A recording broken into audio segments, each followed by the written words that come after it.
Hi guys, bumili ako ng talbos ng kamote sa market. So yan, fresh na fresh yung talbos. Halagang $12 yan guys. So yun guys, hinimay ko na yan. Tapos hugasan natin talagang mabuti, as in hugasan natin at ibabad natin. And then meron ako ditong 5 pirasong hiwang tulingan. Ayan guys, binabad ko na yan sa asin, ayan, para magkalasa. So yun guys, mag-init tayo ng kawali. Lagyan natin ng mantika and then magprito na tayo ng ating isda, yung tulingan. So yun guys, iprito ko yan guys. Takot talaga ako sa talsik ng mantika, as in nagmamadali akong tatakpan yan. Ayun guys. So habang piniprito natin yan, nakababad yung ating talbos ng kamote sa tubig. Nabaliktad ko na yan kasi hindi ko ma-video kung i-video ko habang binabaliktad guys. Tumatalsik yung mantika, matatalsikan ako. So yun, binaliktad ko na yan. Ayan, nagbabali-baliktad ako kasi hinina ko talaga yung apoy. Yan, as in brown na guys. Luto na. Ang sarap-sarap yan kainin.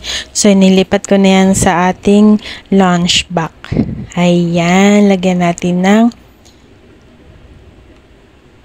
tissue towel. Ayan guys. So yun, nalagay na natin. Then palamigin muna natin yan bago natin ilalagay sa rep. Huwag na natin immediately mainit pa ay ilalagay natin sa rep.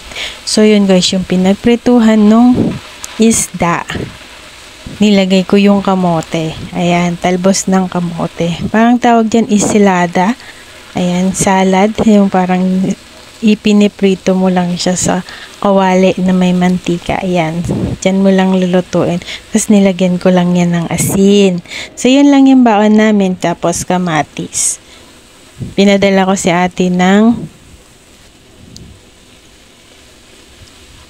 bagoong at saka konting ko ay 1 pirasong salted egg tsaka kamatis. Dagdag. Tapos may dala din siyang isda. Ayan. So yun lang guys. I hope you like this video. Please give me thumbs up, like, share, and comment down below. Alam nyo, ang mahal kasi kumain sa restaurant. Kaya kung kailangan natin talagang magtipid tayo. As in tipid tayo guys. Diba? Magbaon-baon lang muna tayo guys. Magtipid tayo. Huwag tayong magpakasosyal kung hindi naman natin kaya. Thanks for watching. Bye! I hope you like this video. Thumbs up naman dyan.